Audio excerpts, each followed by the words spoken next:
my work that I do today, and even the project that I want to talk about today, has a lot of implications for legislation, for policy, and for future bills that will be that are going through Congress right now in Washington, D.C. Finally, a little bit more about myself. I'm very passionate about social justice. Very interested in politics, very interested in tennis, and also very interested in good food. So I've been spending the last 4 months doing a combination of all of these things.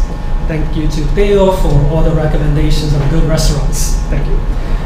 Okay, so let me preface the introduction and this project that's developing with the following. The first thing I want to say is to the students who are in the audience. This project, I am not trying to do everything in this project, right?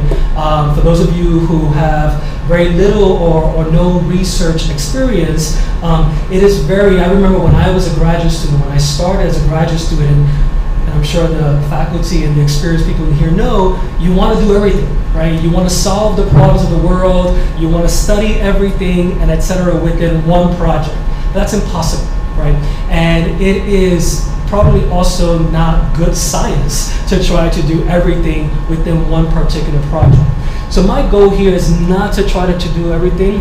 My goal is to basically bring a different perspective to this question about the role of colonialism in the psychology of Puerto Ricans, right? In the identity of Puerto Ricans. So because I'm a social psychologist, I bring that expertise, and I hope to bring that expertise to this particular project. One of the main hypotheses, broad hypotheses that drives social psychological research is the intersection, the interaction between the context and the person in that context. That's what drives social psychology, is to better understand how we as individuals are affected by the context and the situation that we're in, but also how the psychology that we bring into that context interacts with that context. That's a very broad hypothesis, but it's a unique thing that social psychologists in particular use, and that framework they use to understand social issues. So as you'll see, I hope to bring that general framework to the study of colonialism in this project. Recently, in more traditional social psychology, the idea of the context, the idea of the situation has been broadened, right? Because if you look at traditional social psychology, when they think about the context, they usually think about like the micro context. Like this classroom can be a micro context, right? So I enter into this classroom, and the people I interact with in this classroom may impact the way I feel, the way I act, and the way I think, right? Social psychologists, we continue to do this work, but we're also moving in the direction of going more and looking more at macro context, bigger environments, and how individuals navigate and how individuals interact with these broader and more macro contexts. So that's something that I hope to bring and to understand through that lens, this particular project. The second thing is, which is not typically done in a project like this, is using an experimental approach. I'm an experimentalist. Pretty much all the work that I do uses an experimental approach. I completely understand the limitations of experimental approach, and in fact, I understand some of the issues, some of the problems that my colleagues raise around using experimental approaches. But one thing that we know from a scientific perspective is that the experimental approach, unlike pretty much any other approach, it really allows us to have a good sense of what causal mechanisms are going on, right? And you can control a lot of the other factors that are important, but you're not necessarily interested in isolating those particular factors. So as you'll see in this project, I want to bring in this experimental approach to answer this really big question about, or to address this big issue about the role of colonialism in the identities of Puerto Ricans. So of course my project is based on social psychological theories and the history of the colonial history of in Puerto Rico. But it's also based on many conversations that I've had. Many conversations that I've had with people in this room, I tell Theo, anybody who will talk with me, I will talk to them. Because I'm very interested in, as you'll see, in before I do data collection, I want to validate some of the ideas that I have, right? I want to make sure that at least the ideas that I'm focusing on are ideas, are thoughts, are topics that artists talk about. There are a lot of artists out there, I don't have to tell you this, but there are a lot of artists out there that think about their artistry in Puerto Rico through the lens of colonialism, right? So I've talked to a lot of these artists about these topics and have gotten really good lived experience information from them. I've also talked to just regular people who are not necessarily experts, but who do and do not even think at all about colonialism in Puerto Rico. And these conversations have influenced a lot of what I want to present today. In part, they have confirmed that I'm kind of in the right track, and they have also introduced things that I've not thought about. And I've been able to incorporate these ideas into my framework, my model, which I then want to test empirically. So why this project? I think you have a little bit of a sense about why, but I want to add a couple of other things that I think are important to understanding the model that I want to present today. So, so these data that were published a few years ago. I'm Puerto Rican. I spent a lot of time in Puerto Rico as a kid, as a young adult. But I have to say, when I read this article, this surprised me a little bit. So this article, published in the New York Times, and other people picked up the same story, basically talked about a poll that was done, not poll, but based on census data, that Puerto Ricans, when they were asked to identify their racial identity, even though they say that others perceive them as black or brown or mestizo, that they check the box white. And I found this really interesting, right? Because there are many reasons why this is interesting, but one of the reasons why it's interesting is because of the history of Puerto Rico, right? The black slaves who were brought here, the natives who were already here, the imperialistic United States presence. And I'm just talking about the United States, I'm not even talking about Spain, but the United States imperialistic presence in the United States. So to me, for a number of reasons, and not just me, other people as well, found it interesting that a majority of Puerto Ricans, when they're asked to identify their race, they check white. Now, I understand that there are limitations to the census, right? In fact, there's a lot of movement to think more broadly about other categories, other identifications. I totally understand that. But in the context of this particular census, where there were other options other than white, the majority of Puerto Ricans chose white. That storyline, together with what's happening politically in the United States, and some of it happening here in Puerto Rico as well, was also very interesting to me. So I'm sure you've read and you've seen that more and more Latinos, including Puerto Ricans, are moving in the direction, not the majority, but there's a small but growing group of Puerto Ricans and Latinos in general that are moving in the direction of supporting politicians and policies that often and have been established to not help the very groups that they come from, right? We know that a lot of these policies, including legislation, are very discriminatory, they're biased. So it's very interesting to see that a lot of Latinos, including Puerto Ricans, are moving in the direction of supporting the people who support these policies and also support the policies themselves. So for example, in the last midterm election in Florida in 2020, in voting for the governor of Florida, DeSantis, who won clear win in Florida, the polls show that a slight majority of Puerto Ricans in the state of Florida voted for DeSantis. And what's interesting about this is that this is consistent with the trend that I was talking about before. Prior to the previous election, this is a 20% jump in Puerto Ricans, and I'm sure Latinos in general, who voted for a candidate who clearly, especially now, we're seeing how very clear is endorsing, signing bills that are becoming laws that really discriminate against vulnerable, marginalized, and disadvantaged groups. So this coupled with the racial identity part that I described before is partly the kinds of things that got me thinking more about this particular project. One of the unique things about this project, I think, is that it brings in this implicit social cognition part that I talked about before.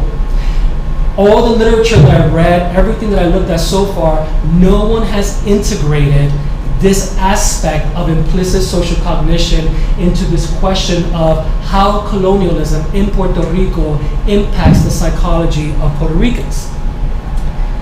The thing about implicit social cognition that I think is interesting is that it taps into the associations, the automatic associations that we have in our memories, right? Compared to controlled associations. So let me give you an example of what I mean in terms of how we measure these things. So traditionally in social and psychology in general, we use surveys, cuestionarios, right? We use questionnaires, surveys to understand people's beliefs, their attitudes, et cetera, et cetera. And that's a really important methodology that we use in psychology and in other disciplines to understand what's happening up here. But that doesn't tell the full story. That doesn't tell the whole story, for example, in the area of biases and racism, etc. It doesn't tell the full story of what's happening in the minds of people. So the work on implicit social cognition, including some of the work that I've done, uses methodologies that kind of bypass this ability or this motivation or lack of motivation to present yourself, your attitudes, your beliefs on a typical questionnaire. Right? So I use more traditional cognitive approaches to try to tap into these automatic associations as opposed to controlled associations. And I'm going to give you an example of what I mean in a moment. Okay? So the other part is that the nice thing about this work on implicit social cognition is that it has allowed us to get richer data on really socially sensitive topics. So when you use traditional questionnaires, like in the United States, for example, with a lot of the samples and participants in the United States, if you ask them, hey, are you biased and racist against black people? Most people say, no, of course not, right? And that's what they report. And we kind of believe what they say. But when you use these these measures that tap into these automatic associations, what you see is a lot of variability, right? You see people who show implicit biases, and then you see people who don't. But this is a lot of variability that we tend to not see when we use a traditional questionnaire or survey to try to tap into biases. This is true for when we measure racial biases and stereotypes. This is true when we measure stereotypes and prejudices against people who identify as lesbians, gay, trans, etc. And we also see huge, bigger group differences, right? So for example, when you compare a group of individuals who say that they're heterosexual or straight compared to gay people, for example, and you ask them, what is your level of prejudice against gay people, you see very little difference. But when you use this measure of automatic associations, you see a huge difference, right? Suggesting that there's something that these measures of implicit cognition are getting into in the minds of individuals relative to more traditional approaches. So I'm going to use this approach in the project that we're working on. And finally, the summary here is that it's tapping into social cognitive processes that we've been unable to tap into in the past, again, because of the more traditional approaches. The last thing that I want to say before I present the developing project is that in psychology, and I'll just talk about social psychology, it is very, very rare, very rare to pick up a social psychology paper, especially like an experimental social psychology paper, where there is an empirical link, between the history of that group of people, if you're trying to understand group processes, and the individuals of those groups. It's very rare, and in fact, recently I was listening to an online presentation about diversity, inclusion, and equity, and this well-respected social psychologist, David Sears, one of the first things that he talked about was this, and this is I'm paraphrasing what he said, but he's basically said that history is usually not taken into account in psychology, including and especially social psychology. This does not mean that we ignore history, right? A lot of the assumptions that I make in my work are assumptions based in history, of course. But in terms of empirically connecting history to present day cognition is rarely found in social psychology. So this is what I want to try to push these ideas into my model. Okay, so all of these ideas have basically, and all these conversations and all that I've read so far, have developed this developing model that I'm calling a colonial-based identity model. And of course, it starts with the history, right? It starts with the colonial history of Puerto Rico. And first, let me give you an overview of the model, and then I'm going to go into each part of the model. So the first thing that I am arguing, I'm not the only one who argues this, of course, but in this model, what I'm arguing is that the colonial past, the colonial history past of Puerto Rico, has an indirect effect on the identities, the racial identities of Puerto Ricans. And I say an indirect effect because it affects the identities of Puerto Ricans via 3 colonial mentality aspects. The first one is actual knowledge of the colonial history of Puerto Rico. Okay? One of the things that I found very interesting in my conversations, this is something that I wasn't thinking about before, but in a lot of my conversations with different people, I got a lot of responses that basically said, you know, a lot of people in Puerto Rico don't actually know, they kind of know about the colonial and that we're a colony, but they don't know the history of colonialism in Puerto Rico. There's variation. Some people know, of course, and then some people don't. And also, a lot of people don't want to talk about it as well. There was one Puerto Rican woman, for example, who I spoke to, an artist who knows a lot about colonial history in Puerto Rico, but said, you know, I don't really talk about it. I'm summarizing what she said to me. I really don't talk about it in part because there is a stigma, a shame stigma that it's associated between Puerto Ricans and the colonial past. So these conversations led to the idea that part of my model is about measuring the actual knowledge that participants and people who will hopefully participate in the studies are their knowledge of the colonial history of Puerto Rico. The second one is biases.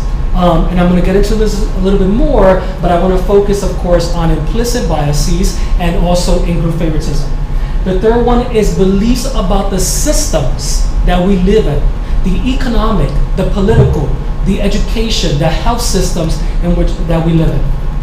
And finally, these identity-based processes are, I believe, to have an important impact and outcome on the way, on social movements and social beliefs as well. So let me get into the components of these very briefly into this model. So the first one is the colonial history part. You all probably know way more than I do about the colonial history of Puerto Rico. I've spent a lot of time, in fact, most of my time in the last 4 months has been about reading about mostly historians and sociologists, and again some artists, about how they document the history, the colonial history of Puerto Rico, and how they think about the colonial history of Puerto Rico. These are some of the themes that I've extracted from this reading around how I think the colonial history of Puerto Rico impacts this particular project. So the first one is U.S. imperialism in Puerto Rico. When we think about U.S. imperialism in Puerto Rico, some people talk about imperialism in the form of economic imperialism, right? Some people think about it in terms of the United States wanting to annex and take U.S. Puerto Rico's property because they wanted to promote democracy, right? Because Puerto Ricans don't understand democracy. But what we also know is that a lot of these movements were really cover stories, right, for ideology that was rooted in racial hierarchies, right, and racial exclusions of particular groups of people, including Puerto Ricans. Not just Puerto Ricans, but including Puerto Ricans. So this notion that U.S. imperialism is really rooted in racial hierarchies and racial exclusions via these policies, right, economic, democracy, etc., is a notion that has shaped this history part of the model. This imperialism has been manifested, has been encoded, right, into actual legislation and policies. We know about the Jones Act and how it has impacted the economy of Puerto Rico, but also the individuals who live in Puerto Rico as well, right? And perhaps the theme that I think has impacted the way I think about this the most is the idea and the reality that the way United States Congress thinks about Puerto Rico as a territory is that it's a property of Puerto Rico. I've read countless people who think about this in terms of, and this is documented from legislators around the time when the United States took over Puerto Rico, that they talk about it as that Puerto Rico belongs to the United States, but it's not part of the United States, right? And this is enshrined in the Constitution, right? The Constitution says, and I quote, that the Congress in Washington, D.C. shall have power to dispose of and make all needful rules and regulations respecting the territory or other property belonging to the United States. For me, from a social psychological perspective, and as a person who studies biases and prejudices and stereotypes, the idea that we are property is an important theme. Because if one body and one group sees another group as property, well, guess what? You can now dehumanize them, see them as less than human, and so forth and so on. Okay? So these are some of the underpinnings of our biases in general. This is true for racial biases, this is true for gender biases, this is true for sexuality biases, and the list goes on and on. Okay, so why identity? I could have chosen many things, right? But why did I choose and decide to understand these identity-based mechanisms? Again, from a social psychological perspective, identities are very central to who we are, right? The context in which we're in, remember before I was talking about the interaction between the context and the person? Well, the context in which we're in often activates or brings to mind different identities in our lives, in our memories, in our self-concept. Right? Some of us have a couple of strong identities. Some of us have multiple strong identities. But the idea here, the basic idea, is that our identities are very central to our general self-concept. Okay? They are shaped by our environments. They are shaped by socialization over time. So it's a developmental process that underlies the development or the shaping of our identities.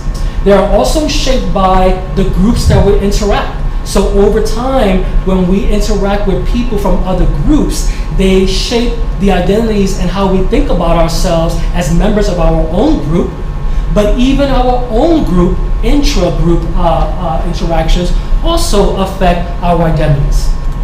And finally, there is countless research, right, that clearly shows now that our identities motivate and they drive how we feel, what we believe, and how we act. So for these very fundamental reasons, and because of my past work, I wanted to make identity the heart of my model and argue that these identity-based processes is the thing that ties these things ties these other components together. And I'm going to focus specifically on implicit racial identities. So how do I do this empirically? How do I plan to do this in a study? So I'm using a methodology that my mentors developed and that I was trained in and that I've used to build my career, basically.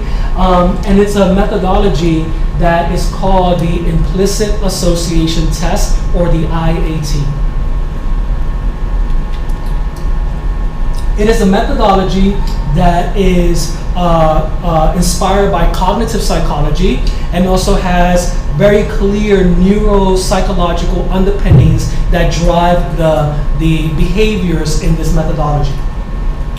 So let me just give you a little bit about how this looks. So imagine for a moment that you are in front of a computer, right?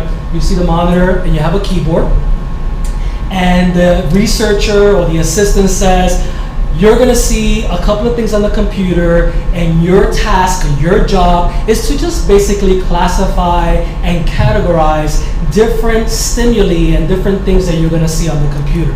And you're going to classify the stimuli into one of 4 categories.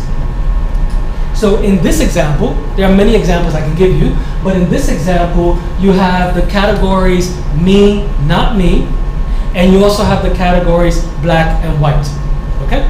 So you see the monitor, you got your fingers on the keyboard, and when the stimuli that is presented in the middle of the monitor has to do with stimuli about me or black people, then you're gonna select the left button, okay? But when the stimuli is something about not me, not related to me, or white people, then you're gonna select the right button, okay? So let me give you some examples of the stimuli.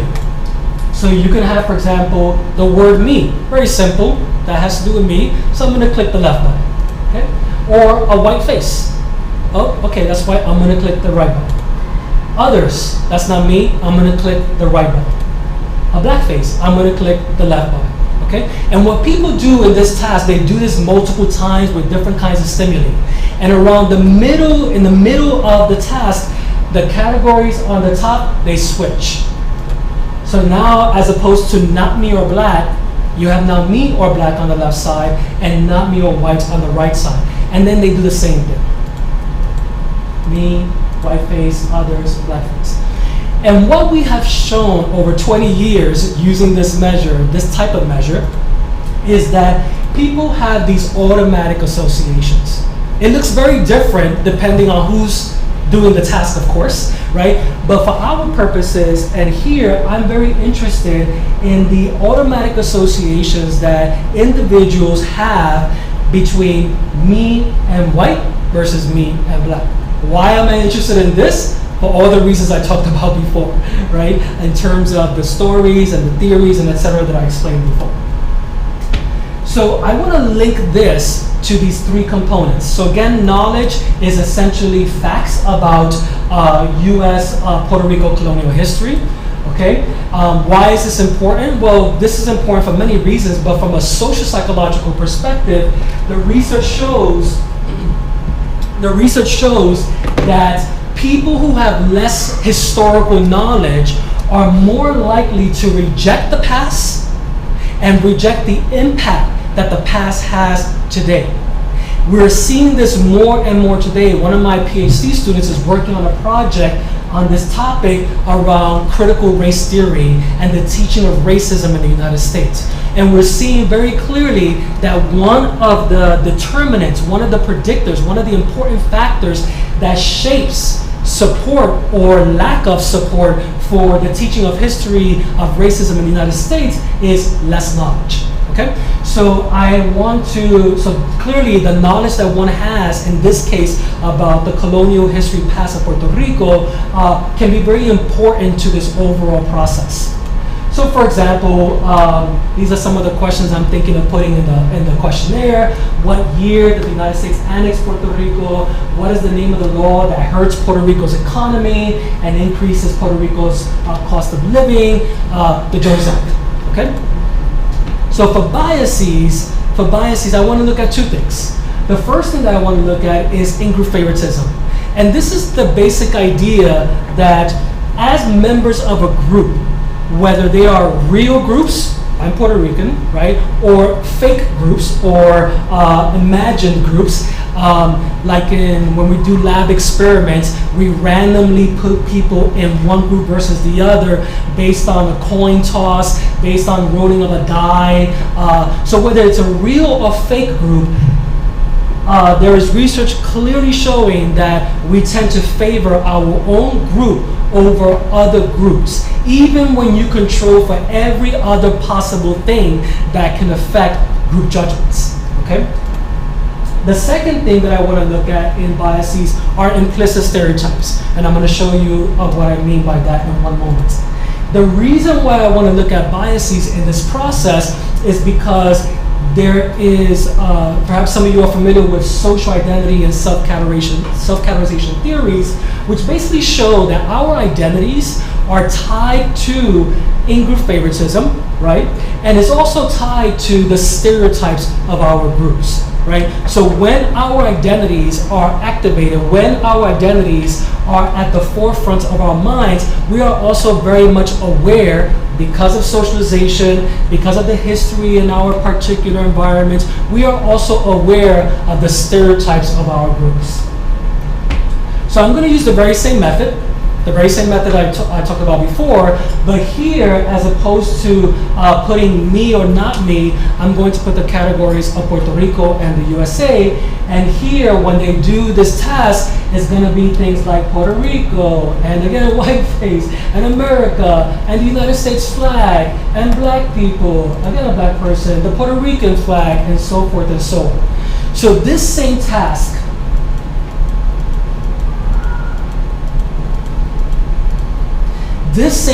can be used to measure a different association. And in this case, it's the association of to what extent do people generally associate Puerto Rico with black people compared to Puerto Rico with white people. Okay, finally, the system. What do I mean by beliefs about the system? What I mean here is system justification. So what is system justification? So system justification is this idea that was developed by my colleague John Jost about 20 years ago, basically arguing that people who live in a particular system, whether it's a health system, education system, political system, economic system, people vary in the extent to which they believe that the system that they live in, it's a good system. It's a fair system. It's a system that is also, there's no other system, like it's inevitable, okay? People believe and justify the systems that they live in. Not everyone, of course, but there are individual differences in the extent to which people endorse system justification beliefs. Why is this important in my model? Well, this is important because even individuals, you might expect that if you come from a group where your group is marginalized and disadvantaged by the system, you might expect that those people will not endorse system justification beliefs. But the research is very clear across different populations, different parts of the world, etc., even individuals, not all, but even individuals that come from disadvantaged groups also endorse system justification. So I want to take this idea of system justification and apply it to colonial system justification beliefs, right? And I want to look at two particular aspects. I want to look at political colonial system justification. So for example, in this questionnaire, I'm going to ask the American political system is the best system there is, or the Puerto Rican political system is the best system there is. These kinds of items will tap into a political colonial system justification beliefs. The second one is economic. So for example, someone who endorses an economic system justification, they may say, I agree with this. If people work hard, they almost always get what they want. This is basically an idea that is based in meritocracy, right? That if you work hard, you're gonna get what you want. Well, we know that working hard, yes, is important, but we also know that we all live in systems, right, that sometimes do not allow us, that no matter how hard we work, it doesn't allow us to achieve certain goals that we have because the systems are in place to keep certain groups disadvantaged and marginalized. Finally, last but not least, the social outcomes and the implications of these processes. So I think, based on already past research and the work that I want to do here, I think that these processes, the identity-based processes, especially these implicit identity-based processes, have important implications for policy. I think it can help us better understand, it's not going to be the only answer, but it's going to hopefully help us better understand who and who does not endorse policies that support social conservatism. And the reason I say social conservatism here is because it's very clear, right? It's very clear that socially conservative policies tend to continue to marginalize and disadvantage a whole groups of people. Okay, so I think that these processes will better help us understand that even among people who identify the way we identify, who supports it and who doesn't. Economic inequities. Okay, even though you and I may work equally hard, right, to achieve economic accomplishments and to achieve any kind of economic goal that we have, we know that even for the same work that we put in equally, there's still inequities, right, because of the system, right? So I think that these processes will better help us understand the endorsements and the ideas underlying economic inequities, health disparities, education. So I was talking before about that some individuals support and some people do not support the teaching of the racist history of the United States. Well, one question that I have is, what about teaching the colonial history in Puerto Rico? I know that it's part of many curricula in Puerto Rico, but does this mean that everyone is in support of this?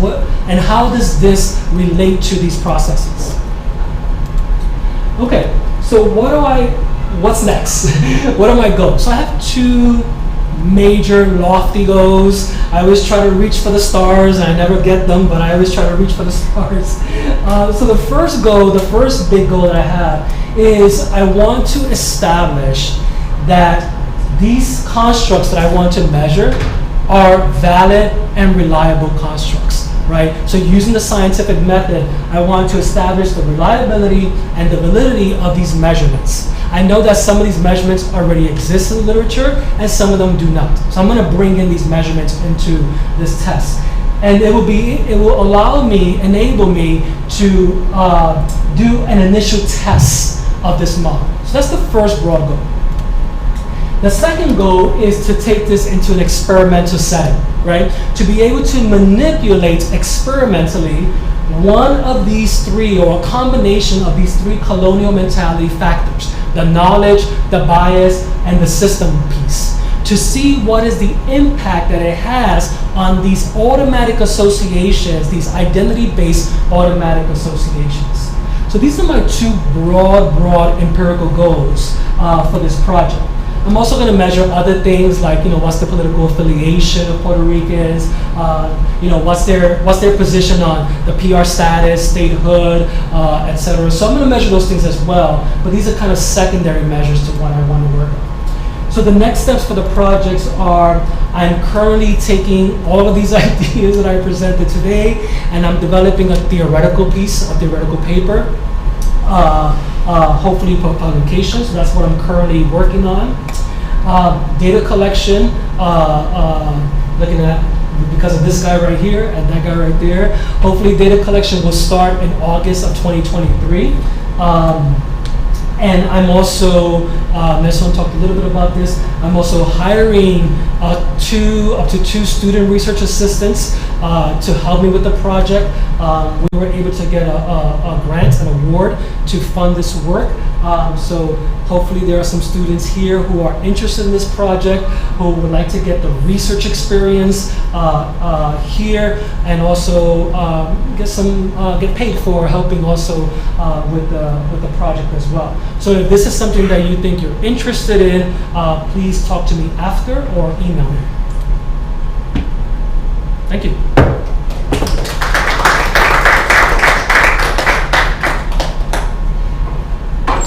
Questions, comments?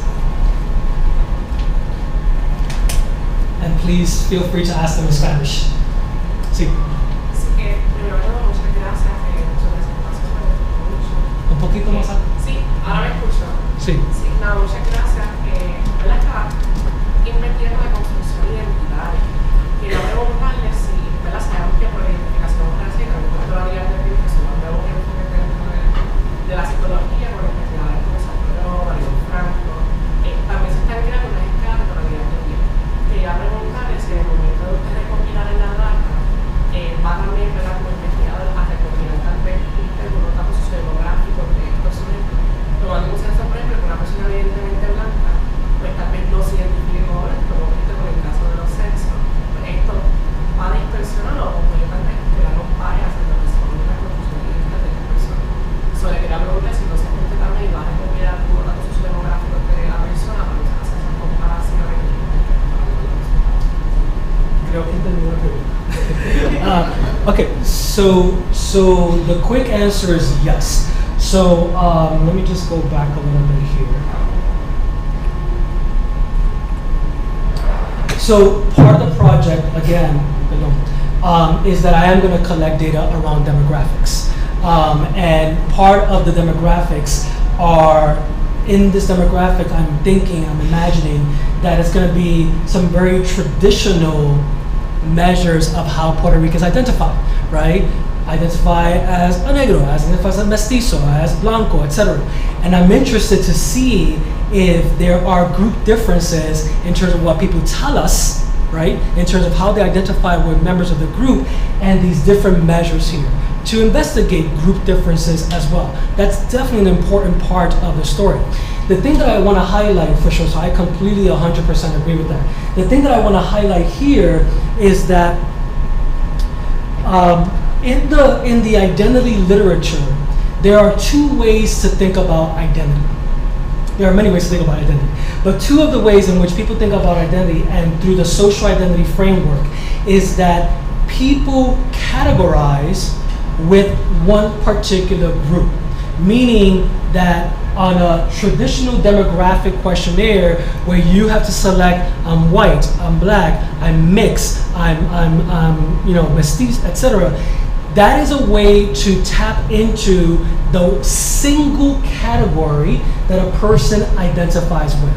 And that's definitely one way and the more traditional way of thinking about group identities.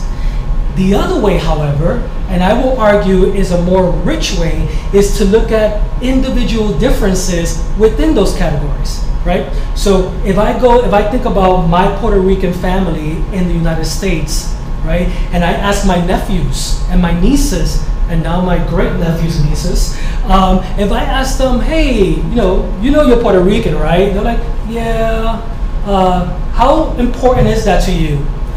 Somewhat important, right? But if I ask my my cousins who live in New York and were born in Puerto Rico, how strongly do you identify as Puerto Rican? They would say, I strongly identify as Puerto Rican.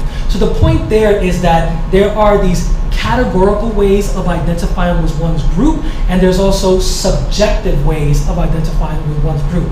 And the subjective way gets to how strong, the strength of your membership in that group. I think that my measure, so the measure of implicit identities, not this one, but the one over here, that this one here is going to get to the strength of the association. And I will argue that the strength of the association will probably tell us more about these processes compared to just looking at single group categories. Does that make sense? Yeah. Yes. The answer is yes. So while you were asking the question, I was thinking about a couple of weeks ago, I went to the event in Rio Piedra about displacement. I don't know how many of you were there. Wait, are you the facilitator? Oh my God, I want to shake your hand. I wasn't the registration. Oh yeah, I remember you too. Yes, amazing. I love it. Anyway, so I was at the event, the displacement event that was happening in Rio Piedra, and that got me thinking a lot, of course. So let me say two things. When I say that I will talk to anybody who talks to me about my project, is because of this. Because I want to be able to think about not just all the books that have been written about the history of Puerto Rico, but about what's currently happening in Puerto Rico. And for example, the displacement that's going on in Puerto Rico because of the laws that are now in place, and because the laws allow for particularly rich white people from America to come here, displace, create Airbnbs, etc. My experience with you and the social psychology and community group that I went to in San Juan. I mean, all of these experiences are things that have definitely, and you don't see them here, they're not embedded in the model specifically, but there are ways in which I'm contextualizing this model. So more specifically, what I want to do, because again, I want to test this model empirically, when I talk about social outcomes, I want to measure things like what is eventually, like it's one of my studies, I want to measure in terms of the lived real experiences of Puerto Ricans, what is the impact that the displacement has had on them? What do they think about it in terms of their own lives, in terms of how they feel about it, in terms of how they think about it? What is the impact that, Promesa and what Obama did, right, several years ago, Hurricane Maria, etc. These are things that I definitely want to tap into as current events. But here's the thing, I think that these current events, and I'm learning these lessons from even the people in this room, that these current events are not random current events. They're not random. They are all rooted in the colonial past and the colonial history of Puerto Rico. And obviously Puerto Rico is just one example of other colonized spaces in the world that has had and is having similar experiences. But I think about these things, I have been thinking about these things a lot. And the way I want it to look empirically here is to include questions that get into these events. That's the way I've been thinking about it. But for sure, I have been thinking about this a lot, for sure. A lot of good questions. So the first question, is a methodological question about the experiment itself. So the plan is to, let me see if I can do that. The plan is to experimentally manipulate, right, one or a combination of these three factors to see what the impact is on identities. Your point is that, well, if people are already bringing into that experiment, that context, that situation, one or a combination of this, then how am I going to manipulate this in an experiment? That's your first question. Well, the thing that we know very well in social psychology is that, and I think it's true, I would say it's true for all these three here, is that people are not walking around constantly thinking about these things. You have to put a person in a situation where you bring this to mind, right? And when you do that, that's like classic social psychology, when you bring those things to mind, when what we call in cognitive psychology salient, when you make them salient, then that is a nice way to be able to see, when you bring it to their mind, make it salient, what is the immediate impact on, in this case, on their identities. So one way to do this experimentally is for some people, right? Experimentally for some people, I can, activate, for example, and I have some ideas about how to do this because my other student has done this. in the domain of critical race theory to activate this knowledge, right? Whereas for another group, I don't do that, right? And even though this is just one situation, one kind of slice in time, it can be very telling about how it can have an impact on our current cognitions. Like, remember, when we relate to other people and how we relate to other people, yes, it is driven by history, etc., but it's also driven by the immediate situation that you're in, right? And that's what social psychologists love. They love what's happening in that immediate situation and how that impacts. So that's your first question. Your second question is also a very good question about what samples or what populations am I going to draw from to do the studies that I want to do. So because we have the grant now, we're going to definitely draw from samples in Rio Piedra. I think that one version, some part of the study, I do want to recruit a student sample, partly to do some comparisons back to your more broader question. And even Rudlina said, well, I think the I know that the UP students know the history. That's an empirical question. That's an empirical question. And then UP students are brilliant. All I've met are super smart UP students, but they're also human beings, right? And these processes, I don't think that these processes, of course not for all, but for whom among the UP student population do we see evidence of these processes and links between these things? So to answer your question, to start, student population and community sample from Rio Piedra. And then the last question is also an excellent question about identifying with two or more of these groups. I think that the measures will be able to get to that, right? Both in terms of the specific category question, let people identify how they want. Maybe they identify as both black and white, right? But I think my measure of implicit associations will can capture that as well. And I'm going to explore, I'm going to examine how that's related to this here. So, all excellent points. No sé, I don't know if any of you have gone to New York City and especially like to the Bronx where a lot of Latinos live.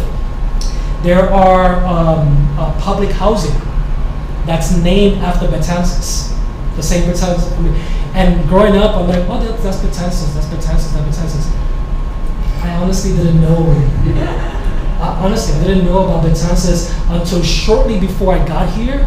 And then when I got here, I went to Bayamon, I went to different places where it's the house of Betances, and I learned a lot about like Betances and other historical figures. Like my last 4 months has been a Puerto Rican education about the important players. A lot of us know about Luis Muñoz, my mom used to tell me about Luis Muñoz Rivera, and etc. Not other important political figures like Betances and other political figures. So it's been an education for me as well. But there are buildings named Betances after Betances in New York City, and I'm sure in other parts as well. Another good question about the socioeconomic status of the individuals and the people who are going to participate, and how I'm thinking about that. So in the literature, when we think about the socioeconomic status of an individual, there are primarily 3 indicators of one's socioeconomic status. The first one is how much money you make, either weekly or annually. That's one, right? The second one is your family wealth. How much wealth does your family have? And then the third one is the education of a person. These 3 indicators tend to be, one or a combination of these 3 things, tend to be the measures that researchers, especially researchers who do research on socioeconomic status, that they use. I'm going to include those 3 measures in this research for sure. It's going to be part of the demographics questionnaire, and I think that I'm going to be able to use it at the very least. I'll be able to use it to at least describe the sample, especially the sample that comes from the community, right, to understand their socioeconomic status. But I will be able to explore, even though it's not primary, I'll be able to explore how it's related to some of these things here. So I think that the one area where the socioeconomic status is going to be maybe particularly important is when we think about the economic system justification part of my model, right? So if you remember, the economic system justification of the model basically argues that a person who says, look, if you work really hard in the system that we live in, if you work really hard, you're going to get what you want. You're going to get what you want. But again, a lot of us know that that's not necessarily true.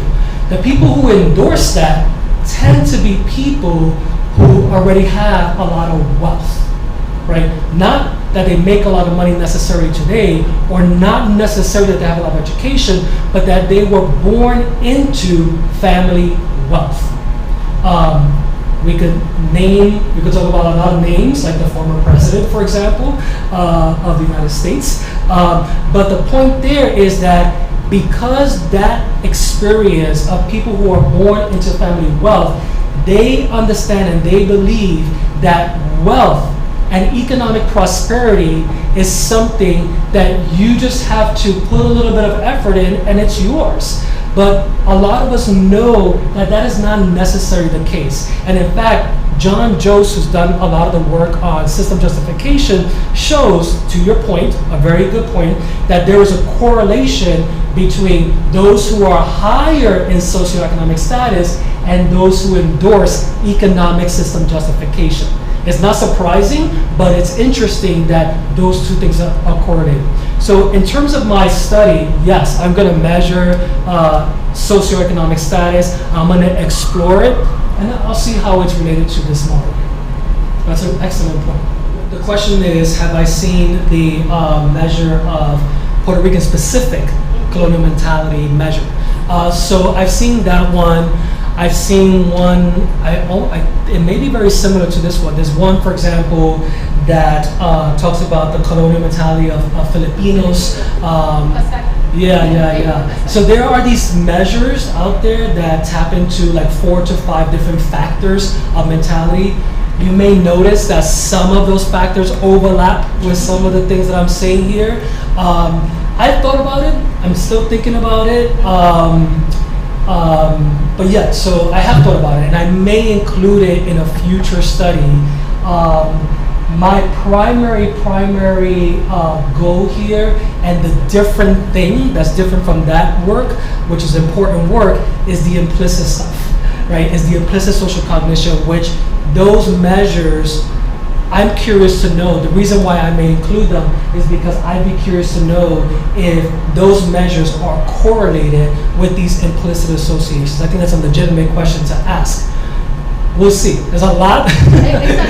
There's a lot. So I'm gonna see. I'm gonna see. I'm gonna take this one step at a time. Sí, right? Yeah. sí, definitivamente. Pero no sé si sabe, pero se ha hecho con esa escala.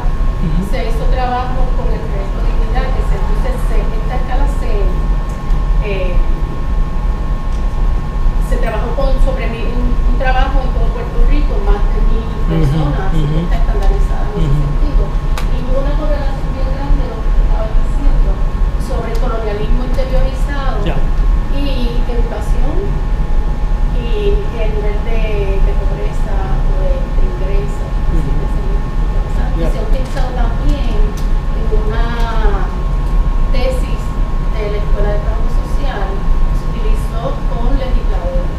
Con legisladores en el tema de educación. Y eso es bien interesante porque incluso se grabó con legisladores. Es interesante lo que tienen que decir. Así que nada para ver. Yo quería preguntarle, si no me paso por contacto, pero me quería preguntar, ¿sabes si también las escalas de probabilidad de bien se estaban utilizando las investigaciones que pienso que sería muy bueno para la sociedad?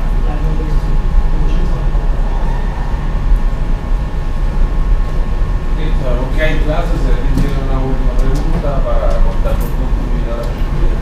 Y si hay estudiantes que están interesados en ser investigadores, por favor, hablan conmigo después, o me pueden mandar un email, o hablan conmigo antes de salir. Gracias por toda la aclaración.